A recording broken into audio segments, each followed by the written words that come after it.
Bonjour à tous et bienvenue dans les Décideurs du Net. Nicolas James sera à mes côtés tout au long de ce live. Je vous rappelle que vous pouvez poser toutes vos questions à notre invité en bas à droite de l'écran.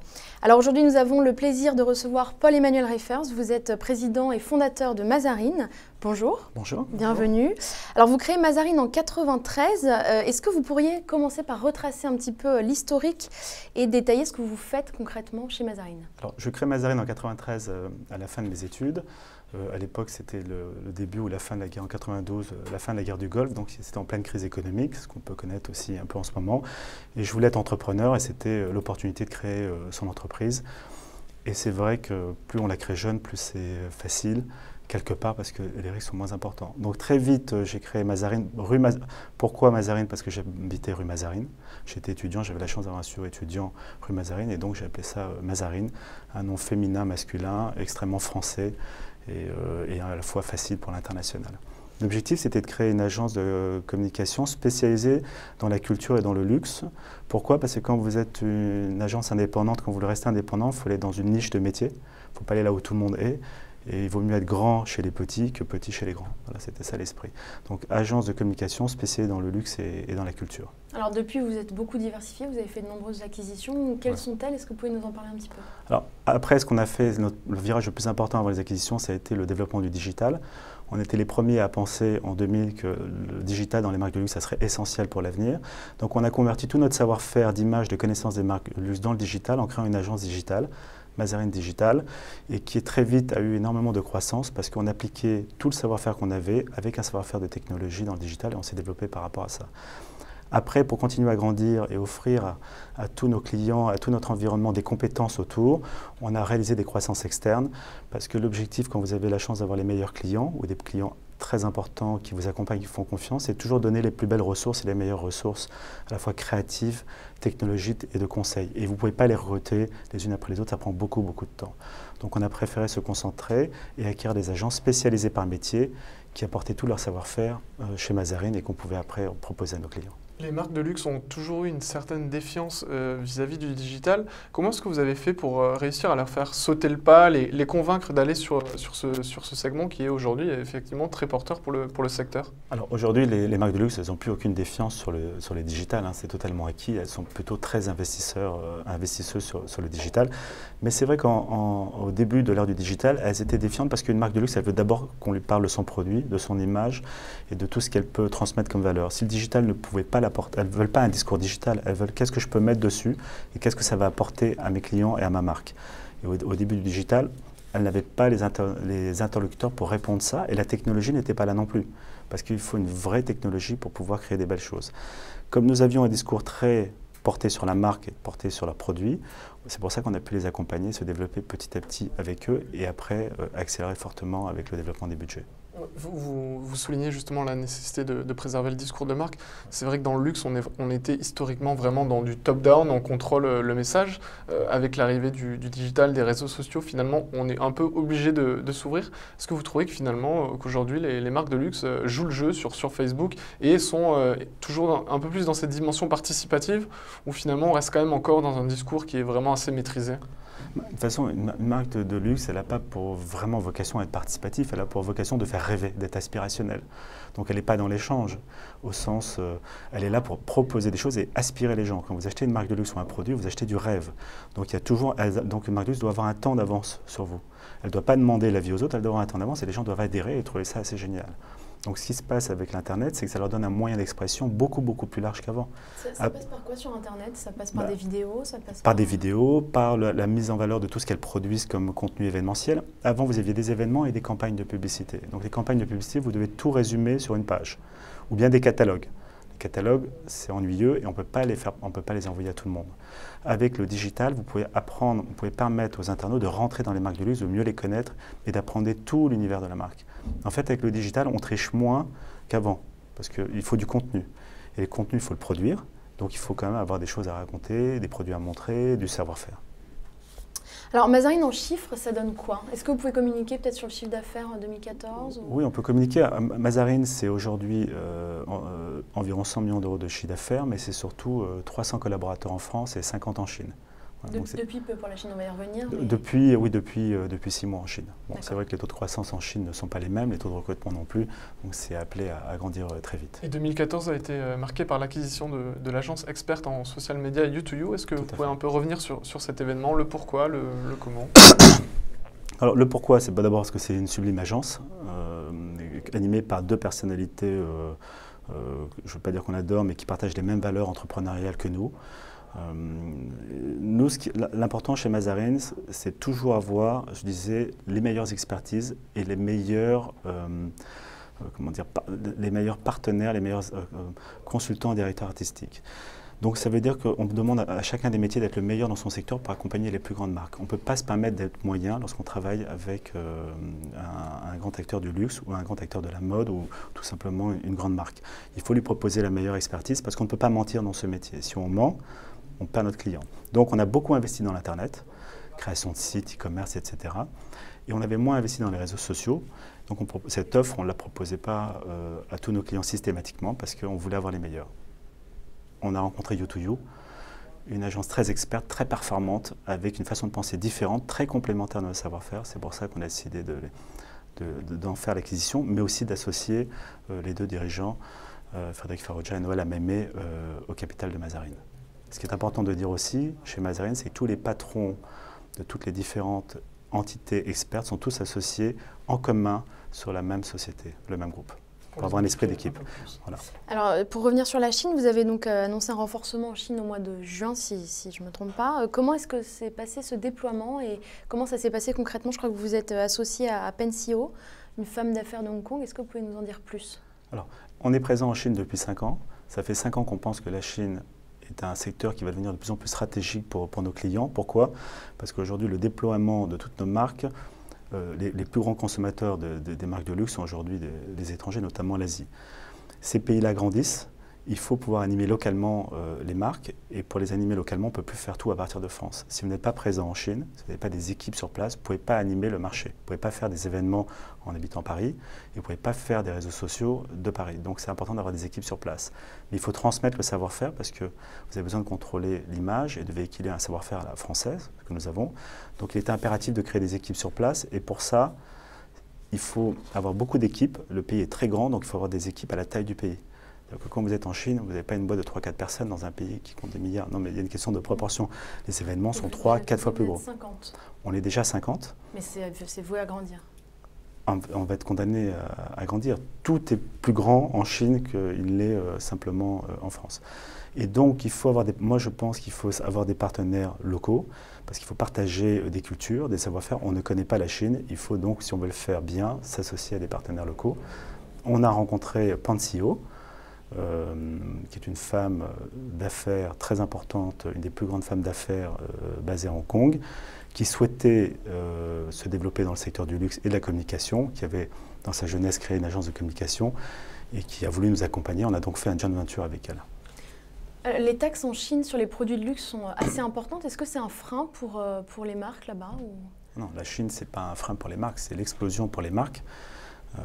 Dans tous les secteurs, c'est vrai il y a peut-être un petit ralentissement aujourd'hui que l'on observe sur certains produits dus à des lois anticorruption, etc. Mais la Chine est un pays, je ne dirais pas qu'il s'occidentalise, mais toute la nouvelle génération étudiante chinoise devient internationale, voyage, fait des études à Londres, à Paris, etc. Et la culture de la différenciation est de plus en plus importante. Quand vous êtes perdu dans une masse comme ça, vous voulez être différent, donc le luxe est un vecteur important pour eux. Aujourd'hui, le marché représente une part substantielle de votre chiffre d'affaires ou ça reste encore mineur? Aujourd'hui, le marché de l'Asie représente 20% de notre chiffre d'affaires. Et c'est surtout un relais de croissance. En fait, nous, on prend toujours la logique, on la prend autrement. On se dit, on ne peut pas ne pas être en Chine, installer fortement si on veut accompagner le marché qui on travaille. Donc, on part de ce principe-là et après, on développe. au-delà de ce besoin client, je me rappelle que lorsque l'agence Fred & Farid s'est lancée en Shanghai, elle a justifié par le fait en fait, que le marché avait vraiment un temps d'avance sur l'Europe. Est-ce que vous trouvez que d'un point de vue usage, tendance, il y a finalement cette avance-là en Chine, des choses que vous voyez là-bas, que ensuite vous importez en France parce que vous dites c'est pertinent de jouer sur ces axes-là? Il y a plusieurs temps d'avance. Le marché n'a pas un temps d'avance sur la culture, sur le luxe, etc. Le marché a du retard. C'est pour ça que... Parce que la différence entre un Chinois, enfin quelqu'un d'une même personne et vous, c'est que vous êtes né à Paris ou en France, vous avez été élevé dans une culture, vos parents vous ont appris certaines choses, vous avez des anniversaires, on vous a offert des petits produits de luxe, une petite montre, Cartier, Tag Heuer, j'en sais rien. On vous a offert des produits, vous êtes baigné dedans depuis votre plus jeune âge. La télé, eux, c'est tout nouveau pour eux, il n'y a pas la culture de famille pour ça. Donc il y a quand même un problème d'éducation, de formation, d'où l'importance des événements, etc. Par contre, sur le digital, on voit qu'il y a une évolution considérable, mais qui est liée à leur culture aussi, parce que tous les jeunes se retrouvent sur les réseaux sociaux, sur le net. Parce que vous avez un enfant, la culture de la famille unique, vous n'avez pas de petits frères, vous n'avez pas de petites sœurs, vous n'avez pas de parents, donc tout le savoir-faire s'échange sur Internet. Donc c'est vrai que c'est la mobilité et l'Internet, là je pense qu'en Chine c'est quelque chose de très important. Du coup pour les réseaux sociaux type Weibo et le mobile, les usages sur mobile. Oui, exactement. Quand vous voyez ce qui se passe en Chine, ça vous laisse présager ce qui va se passer en Europe. Très très forte implication sur les réseaux sociaux, de tout. Alors un internaute demande, le luxe a-t-il vraiment besoin d'Internet pour se vendre? Pourquoi? Le luxe a-t-il vraiment besoin d'Internet pour se vendre? D'abord, les internautes sont contents qu'il y ait du luxe sur Internet pour savoir ce que c'est. Pourquoi? Parce que une marque de luxe, un magasin, et rentrer, c'est pas facile pour tout le monde. Donc appréhender une marque de luxe, rentrer dans la place Vendôme, si on n'a pas envie d'acheter, est-ce qu'on y rentre, on ne connaît pas. Donc finalement, l'Internet rend ce service, rend accessible, ça décomplexe, et en même temps, ça nourrit, ça justifie. Parce que pourquoi ce produit vaut si cher? Pourquoi il y a cette création? Dans le luxe, vous nourrissez avec la création. Donc finalement, l'Internet en a autant besoin que le luxe. Quand vous vous développez, comme vous êtes marque de luxe et vous développez, si vous voulez développer, il faut communiquer. Donc il faut informer et surtout, il faut défendre pourquoi votre savoir-faire est là et l'Internet est très important pour ça. Sur l'e-commerce, justement, est-ce que ça vous permet d'aller toucher de nouveaux bassins de population? Est-ce qu'il y a une incrémentalité finalement dans le chiffre d'affaires, d'aller peut-être des jeunes qui, comme vous le soulignez, n'auraient pas le réflexe d'aller place Vendôme?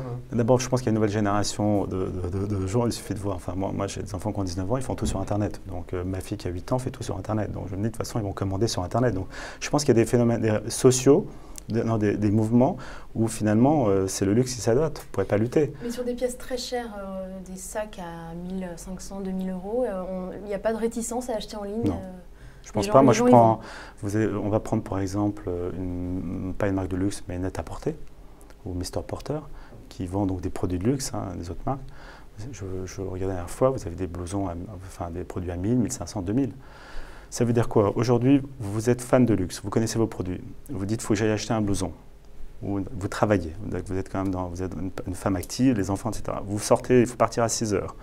Déjà, partir à 6 heures de son bureau, c'est compliqué. Les boutiques sont pas ouvertes le dimanche aussi. Vous partez à 6 heures, vous courez, vous essayez vos vêtements, vous repartez.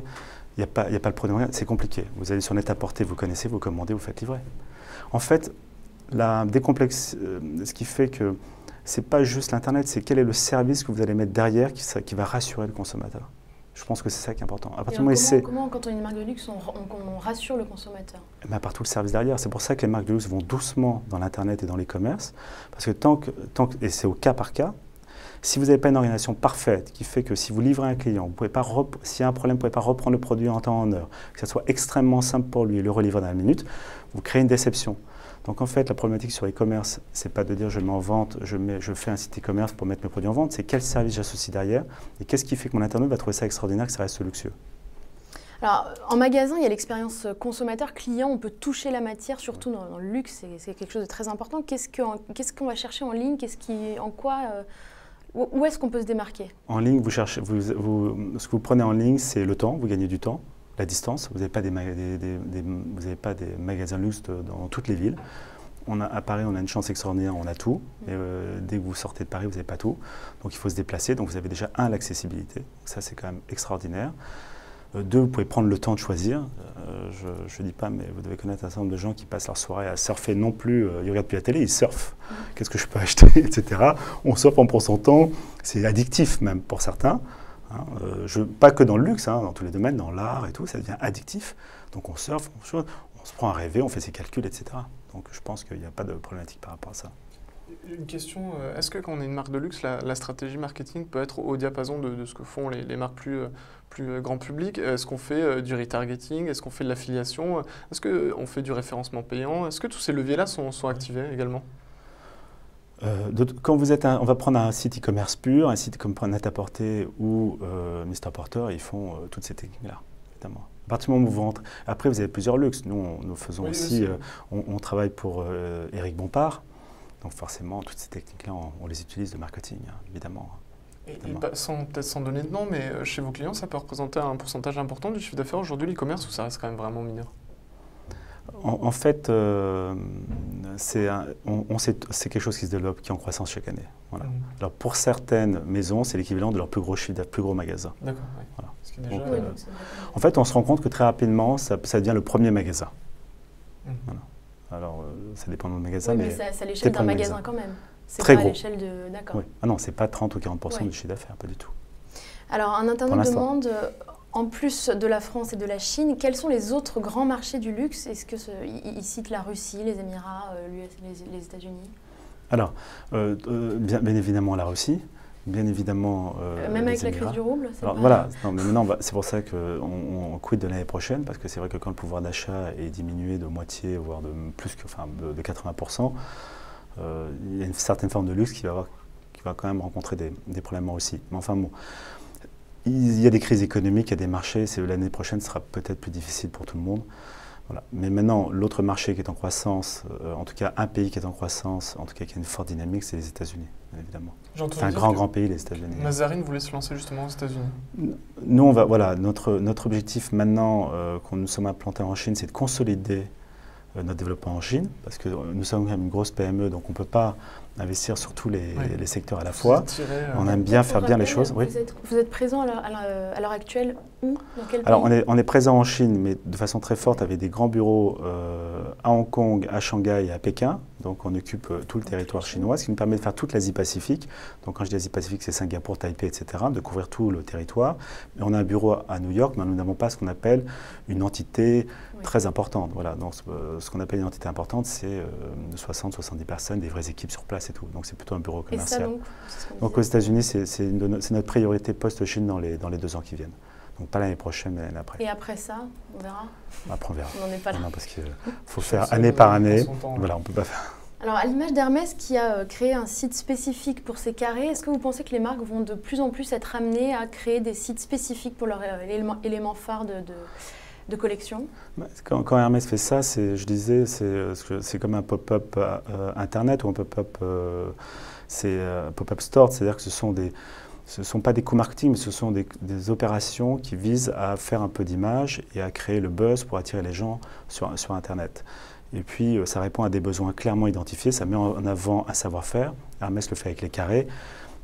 C'est normal parce que l'une des reconnaissances produits d'Hermès, c'est quand même les carrés Hermès. Donc c'est une très très belle idée. C'est un produit en plus qui est facile à identifier en termes d'achat client pour vous. On connaît tous la qualité d'un foulard. Beaucoup de gens en ont vu, ont eu accès et c'est quelque chose de facilement identifiable. En août, vous avez racheté le magazine de mode mensuel Numéro. Quelle est la stratégie? Quelles sont vos ambitions concernant ce magazine? Quel est le but de ce rachat? Alors, le but d'acheter un magazine, aujourd'hui, c'est déraisonnable pour beaucoup de gens. Hein, je ne sais pas, vous achetez un magazine, on vous dit c'est extraordinaire, mais qu'est-ce qui t'arrive? Voilà. Alors d'abord, quand on fait des choses et qu'on construit entrepreneur, il faut être un peu déraisonnable, tout en étant raisonnable. On ne peut pas toujours être raisonné, sinon on ne construit rien. Donc nous, on a repris Numéro, parce que d'abord, Numéro, c'est une marque incroyable. C'est une très très belle marque. Pour les gens, Numéro, c'est un magazine de mode extrêmement pointu, extrêmement influenceur, mais qui est de mode, d'art et de design. Et où tous les talents... C'est une vraie niche. C'est une vraie niche où on considère que tous les talents dans le monde de la création se rejoignent au moment. Et la mode en est un point de croisement important. Tous les créateurs de mode, qui sont aussi des grands influenceurs, hein, les grands directeurs artistiques, Nicolas Ghesquière, Marc Jacob, Karl Lagerfeld, sont des influenceurs maintenant à l'échelle mondiale. La mode, c'est quelque chose qui drive beaucoup de gens et qui a une grosse dynamique. Tous ces gens-là, tous ces créateurs sont très proches de l'art, sont aussi sensibles et nourris par ça. Donc le Numéro est un magazine justement pour toutes ces personnes-là et tous les gens qui sont passionnés par la mode et la création. Et pour nous, c'était important parce que ça nous pousse aussi à aller de plus en plus vers la création, vers les créateurs. Et c'est une marque exceptionnelle qu'on veut développer. Il y a une volonté, à l'instar de l'acquisition du studio photo Les Acacias aussi, finalement de couvrir toute la chaîne de valeur de cet univers qu'est le luxe. Alors, c'est pas couvrir toute la chaîne de valeur au sens valeur financière, parce que ça, on ne peut pas dire qu'un studio photo ou un studio de création ou un magazine, c'est la chaîne de valeur intellectuelle et de création. C'est de couvrir tout un univers de création, de s'intéresser au plus près de la création et être le plus proche possible des créateurs. Quand vous faites de la presse, vous travaillez avec les créateurs, avec les meilleurs photographes du monde, avec les meilleurs stylistes, et vous travaillez ensemble pour faire un projet qui n'est pas commercialisable. Vous produisez une série photo gratuite, entre guillemets, pour un lecteur, mais vous n'avez pas de commande, etc. Donc vous laissez libre, vous êtes totalement, vous laissez place à toute la création. Et ça, c'est extrêmement important, ça nourrit tout le groupe de communication. Le studio photo, c'est la même chose, ce n'est pas simplement un studio photo, c'est un centre d'art, puisque nous allons accueillir tous les 3 mois les plus grands photographes et les plus grands artistes mondiaux pour faire des expositions ouvertes au grand public. Alors après l'acquisition de ce studio, quelle est la prochaine étape? C'est créer votre propre marque ou c'est... Non, notre propre marque, c'est Mazarine. Ouais. Donc c'est continuer. Marque de luxe, j'entendais d'habitude. Non. Moi, je pense qu'on ne peut pas... nous, on pense qu'on se diversifie, mais finalement, on est très concentré. Tout ce qu'on fait, c'est pour développer la notoriété de la marque Mazarine, qui est une forme de marque de luxe dans la communication. Et chacun son savoir-faire. Créer une marque de luxe, faire des produits, les vendre, c'est un savoir-faire très particulier, avec des investissements spécifiques. Créer une marque, une agence de communication, réunir les meilleurs talents créatifs, c'est encore un autre métier. Donc on reste dans notre métier, on le développe, mais on reste dans notre métier, on développe notre marque. Alors, un internaute demande, est-ce que le luxe est un secteur à part ou est-ce que tous les secteurs n'ont pas une marque de luxe, voiture, alimentaire, banque? Tous les secteurs ont une marque de luxe, bien évidemment. Dans les voitures. Premium, tous les secteurs ont une marque de luxe et qui passe par un premium et l'ultra luxe. Donc dans les voitures, on connaît les voitures premium luxe, BMW, Mercedes, et on va dans le luxe avec Bentley, Aston Martin. L'ultra luxe, il y a l'ultra luxe, le luxe premium et voilà. C'est toujours important.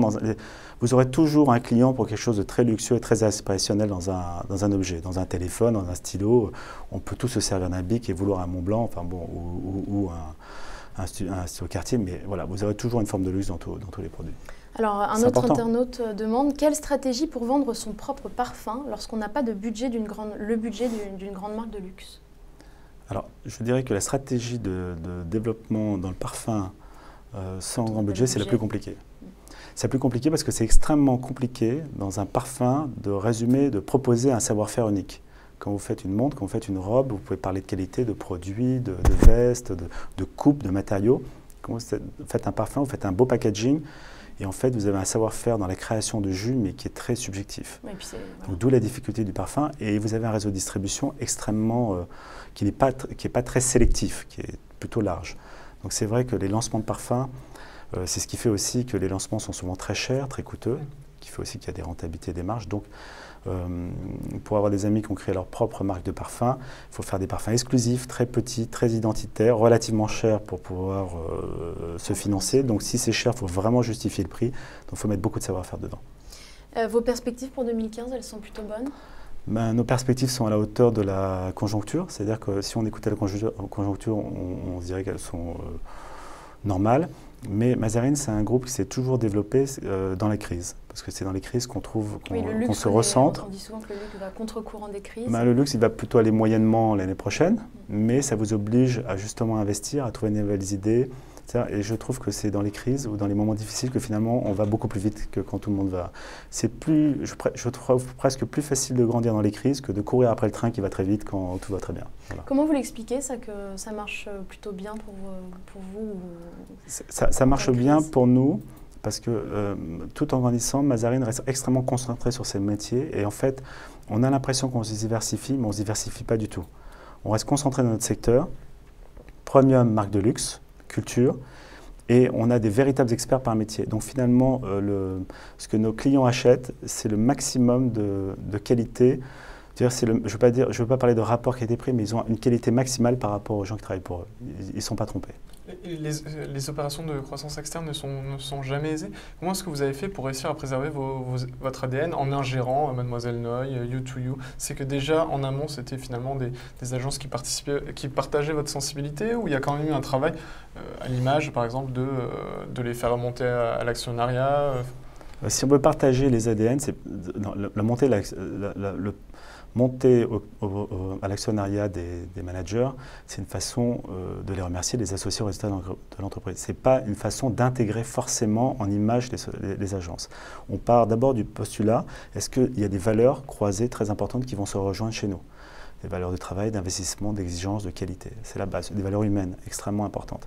Et après, pour mieux les intégrer, est-ce que c'est complémentaire de ce qu'on a déjà chez nous en interne? Donc, est-ce qu'ils vont pouvoir s'y retrouver et s'exprimer tout en n'ayant pas l'impression qu'ils sont fusionnés dans une masse? Donc, quand on a intégré Mademoiselle Noy, notre agence de publicité, on a intégré la plus belle équipe spécialisée dans les lancements de parfums. On n'était pas très bon dans les parfums. On travaillait beaucoup sur l'horlogerie joaillerie. C'était un savoir-faire différent et elle nous apportait un environnement créatif et une démarche que nous n'avions pas. Donc, vous intégrez des gens, vous avez plaisir à les avoir avec vous. Et ils le savent, ils le ressentent et ils viennent travailler avec vous parce que justement, ils savent qu'ils apportent ça. Donc, ils sont valorisés dans leur travail dans une marque. La même chose pour You2You. Nous avons intégré You2You parce que nous avions un département réseaux sociaux important, mais pas aussi performant. Et donc, en fait, ils sont complémentaires. C'est important. Donc, quand ils sont complémentaires, tout le monde se retrouve. Ils ont accepté de venir, ils ont accepté d'être associés en partie. Donc, de prendre un risque d'investisseurs, d'entrepreneurs avec nous. Donc, ils croyaient au projet. Alors, dernière question d'internaute. À part la France, quelles sont les origines des marques de luxe? Est-ce qu'il y a des marques de luxe d'origine chinoise, par exemple? Alors, à part la France, il y a l'Italie et l'Angleterre, quand même. Pour avoir des marques de luxe, il faut avoir un know-how, une histoire dans un pays. C'est pour ça que c'est compliqué pour certains pays de créer des marques de luxe. Il faut des créateurs, mais les créateurs, ça bouge. Mais il faut des métiers, il faut de l'artisanat, il faut du savoir-faire. Donc, quand vous faites la haute horlogerie ou l'horlogerie en Suisse, c'est pas pour rien, c'est parce que vous êtes dans les montagnes, tout un savoir-faire ancestral où vous avez des personnes qui ont été formées jour après jour à travailler sur les mécanismes suisses. Donc, c'est normal que les plus belles montres soient en Suisse. Donc, il y a quand même une notion géographique qui est importante de pays. On peut avoir d'autres luxes en Chine parce que vous avez une tradition dans des savoir-faire artisanaux, de lac, de savoir-faire de production. Et si vous rajoutez la création, on va pouvoir créer des marques de luxe. Mais il faut remettre en route tous ces savoir-faire, ça prend du temps. Après, il faut trouver des designers. Et puis après, une marque de luxe, vous avez beau être le plus créatif et avoir la meilleure qualité, il faut du temps. On ne peut pas être une marque de luxe en partant de zéro? Si, mais ça prend du temps. Oui, il faut le savoir-faire, la qualité, la création, les usines.